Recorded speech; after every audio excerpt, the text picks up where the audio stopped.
everyone, we welcome you all in Coffee with Entrepreneur। जैसा कि हम कहते हैं टाटा बिरला अंबानी, इनकी कहानी सबने है जानी। आपके भी संघर्ष की है कहानी जो अब हमें लोगों को है बतानी। इस कड़ी में आज हमारे साथ जुड़े हैं सतीश लाकोटिया जी।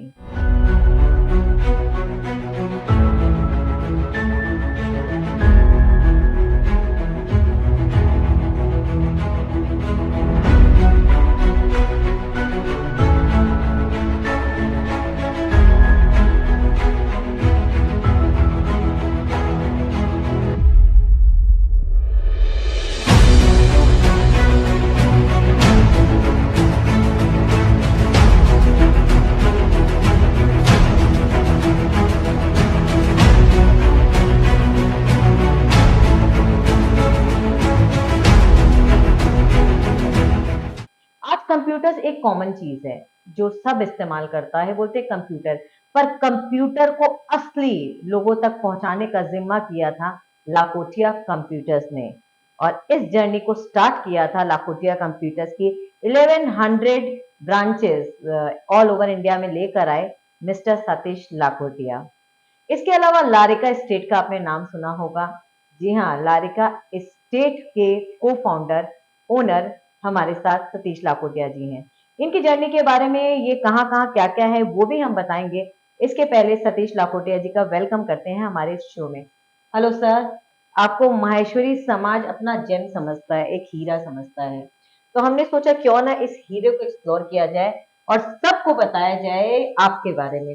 सतीश जी, कैसे स्टार्ट हुई आपकी जर्नी? हमें कुछ जानना है आपके बारे में। कब से, किस उम्र से आपने स्टार्ट किया? जय श्री कृष्ण। जय श्री कृष्ण।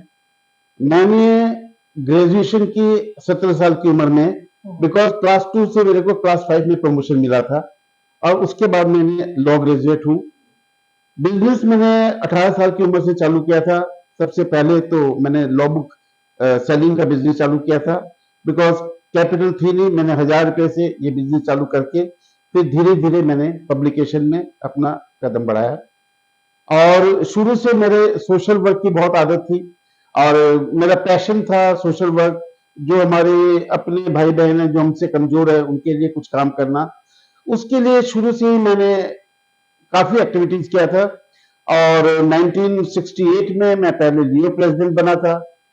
68 के बाद में I was selected in that year as a best president of Leo club. बहुत सारे क्लब खुले थे, एंड अल्टीमेटली 1971 में I became first all India Leo chairman. And जो 1971-72 में एज ए चेयरमैन सारे हिंदुस्तान में मैंने ट्रेवल किया, उससे मैंने बहुत बड़ा एडमिनिस्ट्रेशन सीखा, बहुत बड़ी लीडरशिप सीखी, और मेरी जर्नी वहीं से स्टार्ट हुई। अभी अभी हमने सुना कि इन्होंने एक छोटे से शॉप से स्टार्ट किया था। इंटाली में एक छोटी सी शॉप थी और उसमें इन्होंने लॉ बुक बेचना शुरू किया। देन ही became a publisher.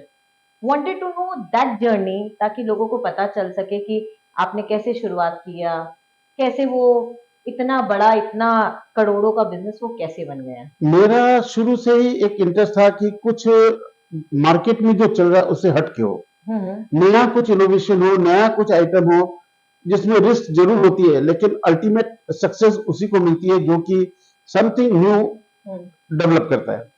Law books मैंने जो पब्लिश की थी, मैंने नो डाउट पहले 2-3 किताबें जस्ट डायरेक्ट पब्लिश की थी, क्योंकि नए एक्ट आए थे ग्रेचुइटी के, एंड उसमें मेरे को अच्छा प्रॉफिट हुआ। उसके बाद जब से मैंने रेगुलर पब्लिकेशन चालू किया, मतलब इट वाज डिफरेंट, आपने जो चीज निकाली वो डिफरेंट थी। मैंने इसके बाद में इंडिया में first time central excise manual, customs manual, income tax tribunal manual, customs tariff, ऐसे कई किताबें निकाली जो इंडिया में कभी पब्लिश नहीं हुई थी, और उनसे बहुत अच्छा एक रेवेन्यू भी मेरा जनरेट हुआ और एक बहुत अच्छा नाम भी कमाया मैंने इस ट्रेड में। एंड अल्टीमेटली मैंने 175 किताबें पब्लिश की है अभी तक, जो कि लॉयर्स की एडिशन है। और एक आपको बता दूं कि ये ऑल इंडिया लियो के फर्स्ट चेयरमैन रहे हैं। तो उस जर्नी के बारे में, I think that time your age was very, बहुत कम था। उस टाइम कैसे क्या हुआ, मुझे इसके बारे में कुछ बताइए। कि आदमी बोलता है कि वन नाइट जर्नी, ये अचानक हो गया, ये लक हो गया, लेकिन उसके बारे में कुछ बताइए हमें। लियो चेयरमैन जब मैं था, मेरी उम्र 19 साल की थी। ओके। एंड उस टाइम में हमारे जो आजकल मॉडर्न टेलीफोन, ये वो मोबाइल कुछ भी नहीं था। टोटल कॉरेस्पॉन्डेंस में काम होता था। And we were very successful. मैंने काफी ट्रेवल किया, ऑल इंडिया ट्रेवल किया। और मेरी लाइफ में जो मैंने सीखा, बेसिकली वहां से एडमिनिस्ट्रेशन और leadership, in fact I got from the Leo movement only. Okay. Because Leo club जो था वो वर्ल्ड का बिगेस्ट यूथ ऑर्गेनाइजेशन था। बिल्कुल और बिल्कुल। वहां से बहुत कुछ सीखना मिला मुझे। फर्स्ट इंडियन प्रेसिडेंट भी रहे हैं आप फ्री नेशन के, हाँ जी। तो इसके बारे में कुछ बताइए, because this is not belonging to India. यहाँ पे ब्रिटिशर्स, जर्मन, रशियन, ये लोग को ज्यादा महत्व दिया जाता है। You were the first Indian, और इसके अलावा ये वहाँ पे प्रेसिडेंट भी बने हैं। ये बहुत बड़ी जर्नी है। कोई तरीके का प्रॉब्लम, किसी तरीके का, इसके बारे में कुछ बताइए। 1981 में मैं हेड बना था, प्रेसिडेंट हमारा फ्री मेसन्स का। फ्री मेसन्स एक ऐसी ऑर्गेनाइजेशन है जो वर्ल्ड की, अमेरिकन नहीं है, ये ब्रिटिश ऑर्गेनाइजेशन है। 300 साल पुरानी ऑर्गेनाइजेशन है। ओके। यहाँ पे हम लोग सब ब्रदर्स हैं, we all are brothers. Okay. और जब मैं मेंबर बना था, मेरी तो उम्र ज्यादा नहीं थी। I was youngest at 25 years old. Okay. And second youngest मेरा 59 था। ओके। 59 टू 85 वो एज ग्रुप के मेंबर्स थे। And I was the only Indian practically जो उसमें मेंबर था। बाकी हमारे सारे यूरोपियंस और ये थे, ब्रिटिशर्स, तो कोई तरीके का आर्मेनियंस। प्रॉब्लम नहीं आया? कोई प्रॉब्लम नहीं हुआ, बिकॉज एक अलग ढंग का था, बट एक माहौल अच्छा था, बहुत कुछ उससे भी सीख रहा। वो एक अलग कल्चर था, इंडियन ये है कल्चर। क्या एक्चुअली? फ्री नेशन है क्या? इसके बारे में वी हेल्प ईच अदर, हम लोग सब भाई भाई हैं। ओके। एक दूसरे का हम लोग ध्यान रखते हैं। हमारा बहुत बड़ा हॉस्पिटल भी है लंदन में। इन केस अगर किसी की फाइनेंशियल प्रॉब्लम भी होती है तो we send him to London. वहां पे सब कुछ free treatment, everything is free. Okay. बिल्कुल। ये लायंस के भी डिस्ट्रिक्ट गवर्नर रहे हैं, एंड इसके अलावा बहुत सारी संस्था, अगर मैं शुरू करूंगी तो शायद वो एंड नहीं हो पाएगा। थोड़ा उसके बारे में जानना चाहूंगी सतीश जी से। सतीश जी, आप कैसी संस्था से जुड़े हैं? और बेसिकली सतीश जी के लिए एक बात बहुत है कि ये अपने कमाई का 50% तो लोक सेवा में लगा देते हैं। लोगों का इनका बेसिकली, लोग बोलते हैं ना अब इस एज से आके मैं ये करूंगा, लेकिन छोटे से ही, छोटी उम्र से ही ये इनका लोगों को देखना, सोशल सर्वे सब स्टार्ट हो गया था। मैंने बहुत वर्षों तक मदर टेरेसा के साथ में बहुत प्रोजेक्ट में काम किया। और रियल इंस्पिरेशन मेरे को मदर टेरेसा के प्रोजेक्ट में जाके मिलती थी। बिना कोई स्वार्थ के, बिना कोई अपना देखते हुए लोगों के लिए बहुत अच्छा काम करती थी। और प्रैक्टिकली सैकड़ों बार मैंने उनके साथ में प्रोजेक्ट्स किए। उसके बाद में फिर हमारा जो अलायंस क्लब हमने स्टार्ट किया। लायंस के बाद में, बिकॉज मैंने देखा कि बहुत पैसा देश का विदेशों में चला जाता है, ओनली नाम किया स्वदेशी मूवमेंट। अलायंस क्लब 2008 में मैंने किया था। और ये स्वदेशी मूवमेंट बहुत ही सक्सेसफुल है। और आज के दिन इंडिया में नहीं, 23 देशों में बहुत अच्छा कार्य कर रहा है। अपने देश में 2000 से ज्यादा हमारे चैप्टर्स काम कर रहे हैं। और हर चैप्टर में मिनिमम 15 मेंबर से 100-200 मेंबर की स्ट्रेंथ है। तो लाखों लाखों लोगों को इससे हेल्प मिलती है, जो हमारे अपने भाई बहन कमजोर, हम गरीब नहीं कहते उनको। मैं आपको बता दूं कि अलायंस क्लब, जिसका आपने नाम सुना है इतना ज्यादा, अलायंस क्लब टोटल सबसे ज्यादा more than 2100 clubs they are owning, और इसके भी फाउंडर हैं हमारे सतीश लाखोटिया जी। इतना बड़ा क्लब जिसमें 15 से लेके 150 and very down to earth person as you can see, और 15 से लेके 100 मेंबर्स एक एक क्लब्स में है। उसे संभाले रखना, लोगों को, इतने सारे लोगों को जोड़े रखना बहुत बड़ी बात है। तो एक बात जरूर एक एंटरप्रेन्योर से पूछना चाहूंगी कि कैसे संभालते हैं, क्या रीजन है, ताकि लोगों को एक इनकरेजमेंट मिले। मेरा ये समझना है कि अगर कोई कहता है मेरे पास टाइम नहीं है, वो गलत कह रहा है। सबके पास बहुत टाइम है, ओनली आपको मैनेजमेंट सही होना चाहिए। हम पूरी प्लानिंग से चलते हैं, बिजनेस को भी बहुत सिस्टम से करते हैं, सारे डिपार्टमेंट वाइज काम चलते हैं। सिमिलरली क्लब भी है, बहुत department wise, all India, international, सब सिस्टम से चलता है। कहीं कोई दिक्कत नहीं आती है। मेरे तो हर प्रैक्टिकल महीने में 40-50 फंक्शंस लोकल भी होते हैं, मैं मोरलेस सब में अटेंड भी करता हूँ। दिक्कत कहीं नहीं आती है। बंगाल में आज से कुछ वर्ष पहले आपने लारिका स्टेट का नाम सुना होगा। लारिका स्टेट जिसने वादा किया था कि लोगों को बहुत ही कम पैसे में घर प्रोवाइड करेगा, और ऐसे कई टाउनशिप प्रोजेक्ट है, ऐसे कई प्रमोटिंग है जो कि लाखोटिया जी ने किए हैं। तो चलिए आज अभी थोड़ा सा इनसे बात करते हैं और जानते हैं कि अभी तक हमने बात किया था कि ये पब्लिश करते हैं और पब्लिश के अलावा इन्होंने फिर प्रमोटिंग का शुरू किया। तो इसके बारे में जानते हैं सतीश जी। सतीश जी, लारिका स्टेट ने बहुत साल पहले एक वादा किया था और बहुत सारे घर भी प्रोवाइड किए बहुत चीजें में। अचानक ये प्रमोटिंग का ख्याल आफ्टर पब्लिकेशन। देखिए मेरे मन में आया कि बहुत सारे लोग हैं हमारे यहाँ जो बहुत कमजोर है, जो जिंदगी में ओनरशिप फ्लैट की सोच भी नहीं कर सकते, उनके लिए कोई प्रोजेक्ट बनाया जाए। तो प्रैक्टिकली इनिशियली मैंने एक प्रोजेक्ट चालू किया, लारिका टाउनशिप 12 ओके। जहां पे हमने 4000 फ्लैट बनाए और इनफैक्ट जो शुरू में हमने 1000 फ्लैट दिए थे, 1 रूम अपार्टमेंट 1,41,000 में, ओके। 2 रूम अपार्टमेंट ये 1,92,000 ईयर में। कौन से ईयर की बात है? 2005 की बात है। ओके। अगर हमने दिया और कोई हिडन कॉस्ट नहीं कि ये बाद में एक्स्ट्रा लगेगा या ये नहीं लगेगा। एंड आज के दिन भी वहां पे लोग बहुत खुशी से रह रहे हैं। they got their own flat. या ओनरशिप में Right. ओन। राइट। और कौन-कौन से प्रोजेक्ट अभी आपके चल रहे हैं? हमारे ऐसे अभी आज के दिन 10 प्रोजेक्ट चल रहे हैं बंगाल में और असम में। ओके। तो क्या प्रॉब्लम एज एन एंटरप्रेन्योर आप फेस करते हैं? ऐसे इंटरप्रेनर देखिए प्रॉब्लम्स तो आती है। प्रॉब्लम्स यहाँ पे जो गवर्नमेंट सेट की प्रॉब्लम है, government is not at all cooperative, that is the biggest problem.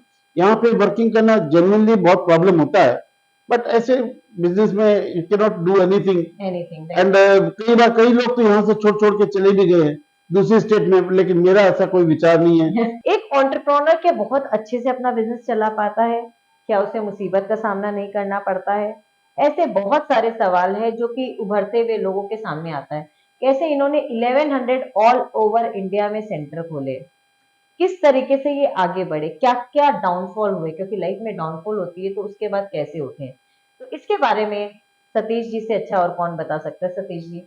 Downfall अगर देखा जाए तो देखिए परिवार में मेरे सबसे बड़े दो बहुत बड़े डाउनफॉल थे, बहुत बड़ी प्रॉब्लम मैंने फेस की थी।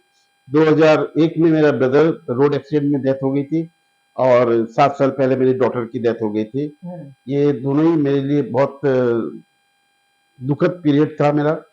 बाकी बिजनेस में 1995 में जब मेरा पब्लिकेशन डिपार्टमेंट बहुत अच्छा चल रहा था, करीबन 110 स्टाफ मेरे ऑफिस में थे, अचानक सीपीएम के टाइम में वहाँ यूनियनबाजी ने मेरा काम बंद कर दिया था और 6 महीना तक पूरा काम ठप रहा। उसके बाद में एक बहुत बड़ा धक्का लगा था बिजनेस में, बट मैं डरा नहीं, बिकॉज मैंने देखा कि ऐसी दुनिया में कोई प्रॉब्लम नहीं होती जिसका सॉल्यूशन नहीं है। राइट। एंड उसके बाद में फिर मैंने पब्लिकेशन डिपार्टमेंट कम करके आई स्टार्टेड मैनी इंडस्ट्रीज। मैंने छोटी छोटी इंडस्ट्रीज कई जगह चल लगाई थी, लाइक टाइपराइटर रिबन बनाते थे, अभी तो आजकल कंप्यूटराइज वो लग गया, इंकिंग रिबन बनाते थे। I was supplying to Kores, I was supplying to Remington. फिर उसके अलावा कई कंज्यूमर प्रोडक्ट्स मैंने बनाए थे।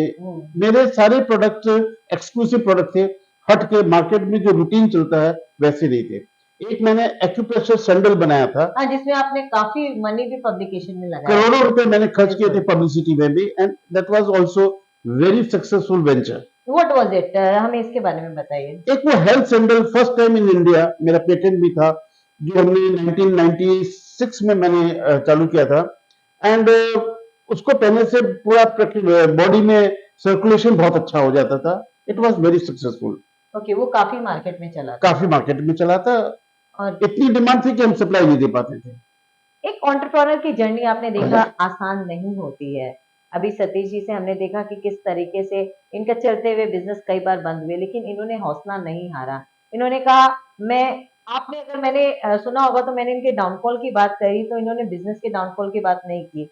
इन्होंने बात की कि किस तरीके से फैमिली में प्रॉब्लम हुई, लेकिन फिर भी ये चलते रहे और आज सतीश लाखोटिया वेस्ट बंगाल या फिर इंडिया में एक बड़ा नाम है। तो सतीश जी, मैं ये बोलूंगी कुछ हमारे जो मैसेज अगर आप देना चाहेंगे हमारे लोगों को जो यंग एंटरप्रेन्योर बनना चाहते हैं, क्या क्या चीज है जो उनको अच्छा बिजनेसमैन बनने में उनकी मदद करेगा? देखिए सबसे ज्यादा जरूरी जो मैंने फील किया अपनी लाइफ में, एक क्लियर पिक्चर होना चाहिए, विजन क्लियर होना चाहिए, और ऑनेस्टी, सिंसियरिटी और एक अच्छा प्रोडक्ट, कहीं कोई प्रॉब्लम नहीं होती।